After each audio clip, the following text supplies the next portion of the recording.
Hey everyone, I want to make this video and talk about a disturbing trend I'm seeing in this country of people with European descent getting brutally killed and slaughtered, and their killers getting the lightest possible sentences for it. Every single time I open up my X, I see a new story about this. It's on Twitter every single day. New ones popping up. And I guess what makes this so frustrating is that certain groups are saying like, oh, we're still oppressed by the system, man. And then you look at reality and you see like, that's not true at all. Like, the system is actually bending over backwards to protect people who murder people of European descent.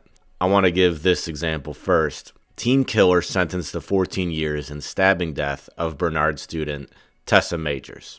14 years after 3 dudes held her down. She escaped twice just for them to catch her again and stab her multiple times in the heart. And he will be out of prison by the age of 30. Where, as you see, the guy who simply filmed Ahmaud Arbery's death got life in prison. Here's another one. Queens District Attorney Melinda Katz has successfully pushed to have Charles Forner, a 67-year-old Queens man with no prior arrest or criminal record, sentenced to 4 years in prison after he shot and killed a would-be mugger with 15 prior arrests. This guy broke into his home at night to steal his stuff, and the dude was standing his ground, killed the guy, and he gets this sentence. Here's another recent one. In Lacey, Washington, a 20-year-old man did a drive-by shooting, killing 2 white teens aged 16 and 17. Traquan Trinell Wilson Mason claimed they had shot at his house. They didn't. And local media refused to identify Traquan, even though he confessed to the crime.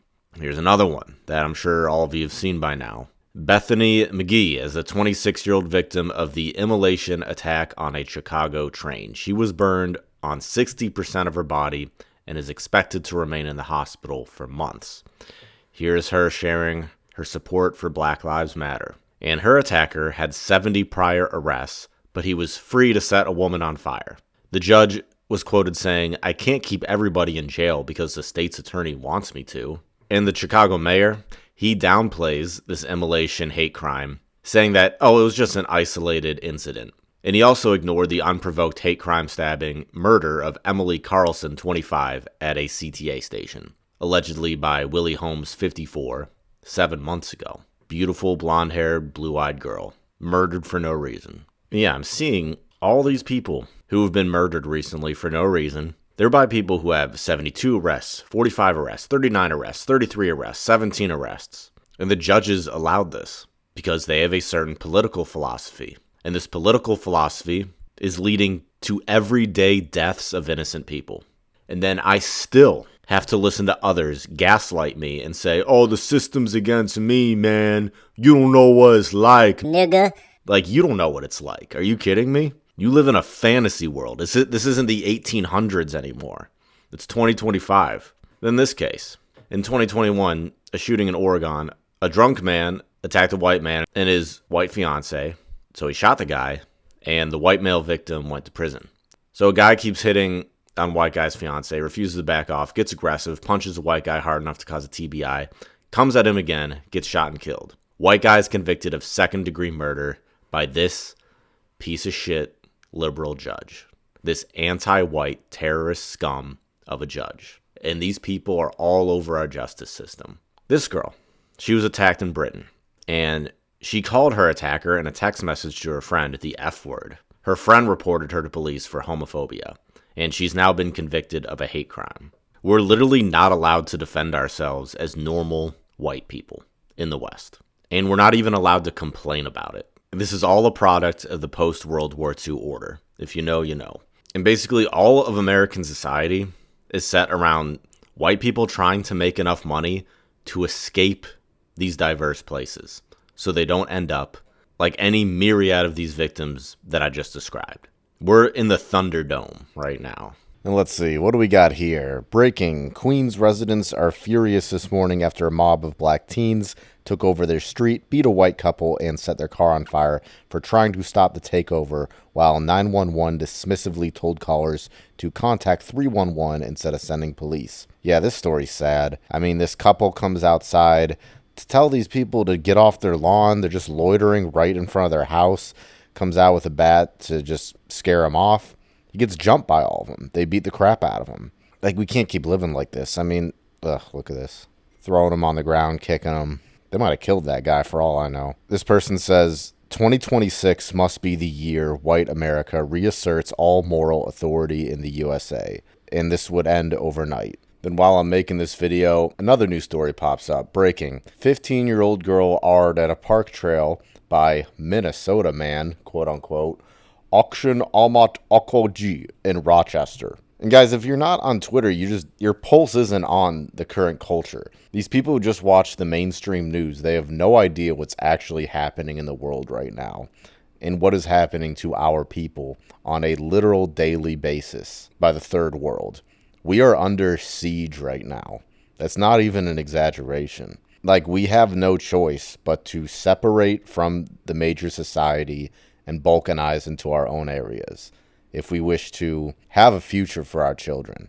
That is the only way out of this. So we got to think of steps to make that happen. We got to make a lot of money, and we got to get really well connected. And we have to start thinking along tribal lines, because I'm not going to tolerate this. Like, I have a very low tolerance level for BS. I have a very low tolerance level for dealing with people that want to hurt me because of the color of my skin, because they have some vendetta against me from the past, from colonialism, because of our awful public school educations, or because they're from other countries where they just don't share our values. Like, I'm not going to tolerate this. Fuck that. I'm going to do what I can to get my family out of this situation we're in, like any normal person would. Like, I'm not going to deal with this. So I'm just going to make a whole lot of money, and I'm going to live as much as I can amongst people who look like me. And I'm going to form tribal networks with them, and we're going to get out of this mess. That's the game plan. And no one's going to stop me. Oh, another story popped up while making the video. Thug shoots 4, killing 2 in a Lowe's parking lot in Phoenix, Arizona. Cops censor the suspect's name. They just named the shooter Tyrone DeChilly, 28 years old. Endless mayhem. He might get 14 whole years for this one. Oh, another story came through while making this video. Breaking. An illegal alien has gone on a murderous rampage, killing 2 people in 1 week and robbing others in North Carolina. This is what happens when Democrats hinder the ICE raids. I guess he put a gun to victims' heads and blew their brains out. Typical.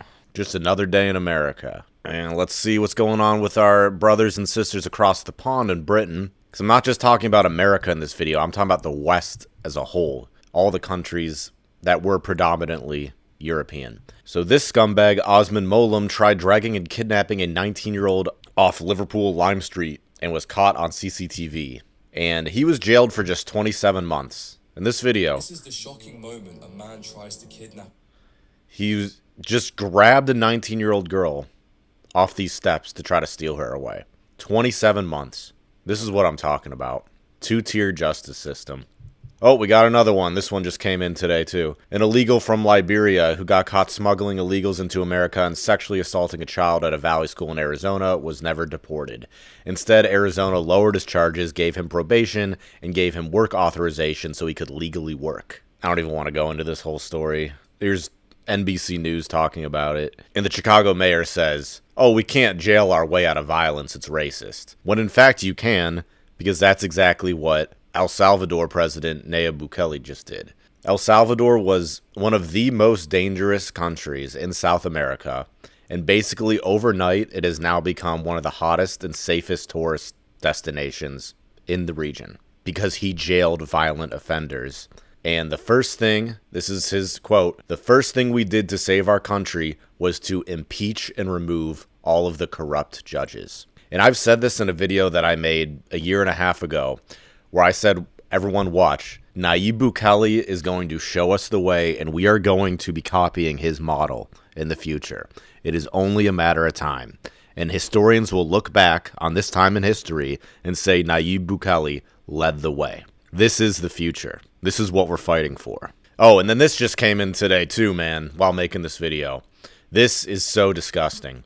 Sex attack horror as young Italian couple are surrounded by 3 migrants who smash into their car and force boyfriend to watch as they rape his 18-year-old fiancée. And here's Eva Vlardingbroek commenting on it. This is what I mean when I say the migrant on white rapes and assaults in Europe are genocidal in nature. They forced the boyfriend to watch for a reason. They wanted to make him feel completely powerless and break both their souls. This is a war tactic. We need to act and remigrate millions. Yes, and I just want to say, obviously, weak men make hard times, hard men make good times. The weak men isn't just the baby boomers. In my opinion, the weak men, it spans from millennial to the baby boomers. The baby boomers still got to see what it was like to live in the good times that was created by the hard men before them. Baby boomers, they began the downslide.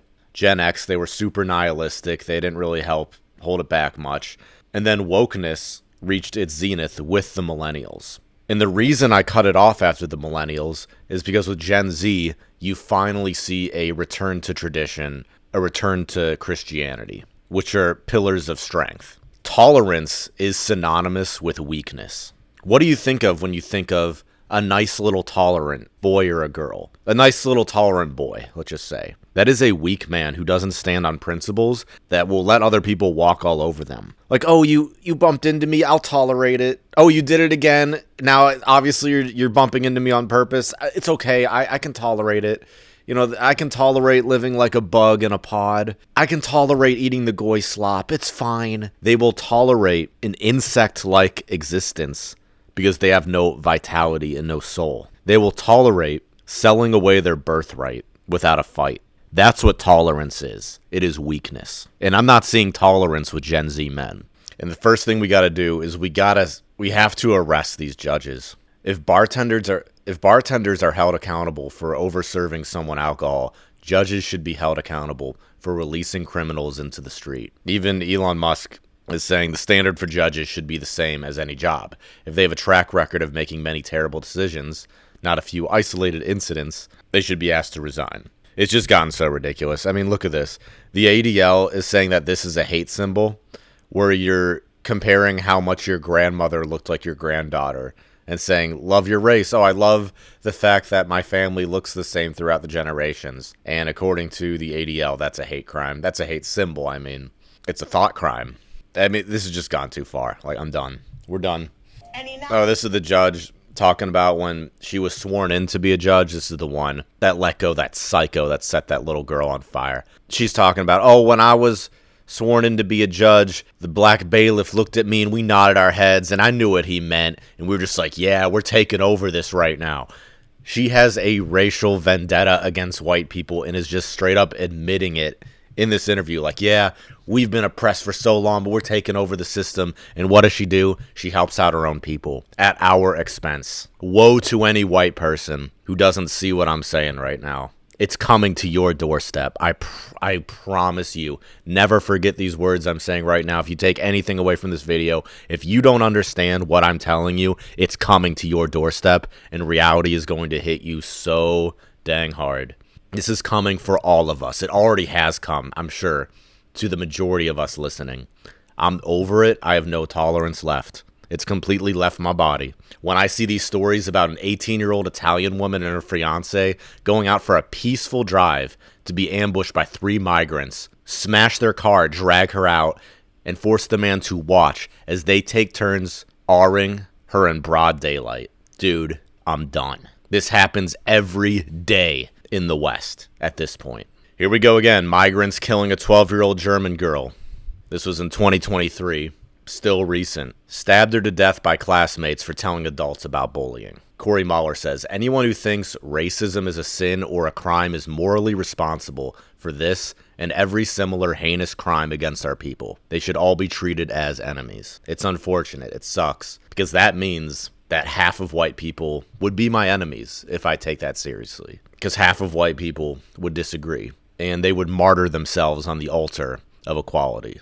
because they've been brainwashed since birth. And I've just been one of the very few and fortunate people of my tribe that were strong enough to break the programming. And I can't say that about the majority of my people. And it's frustrating. Here's a breaking news story. 3 black teens arrested for fatally beating Roger Borkham, 64, in Jacksonville. They were in middle school. And even these stories that they tell us about, oh, the horrible things that happened to us back in the day, you actually do some digging and you find out they completely obscured the story. Like the Tulsa race riots. We've been told that it was white people just attacking black people for no reason. But you look into the history, it was started when a group of black World War I veterans fired their guns on a group of white people and killing a bunch of them. It's so crazy when you look into our past. I was such a good little boy in school. They would tell me these stories about racial injustice, and I would be crying. I'd be bawling my eyes out. I would feel so bad. I'm like, I can't believe my people did this to you guys. I'm so sorry. Then I become an adult, and I look into the stories. I'm like, oh my gosh, they're all BS. They're all totally over-exaggerated.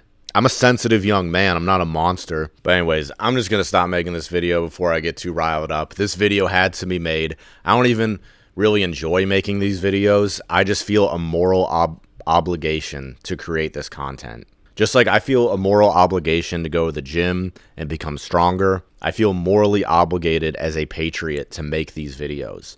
As a defender of my people, I don't enjoy it. This is a chore for me. It's something that I have to do for my own soul. Like, we need to be willing to sacrifice so much more to put an end to all this insanity. So that's all I gotta say. Thank you for listening.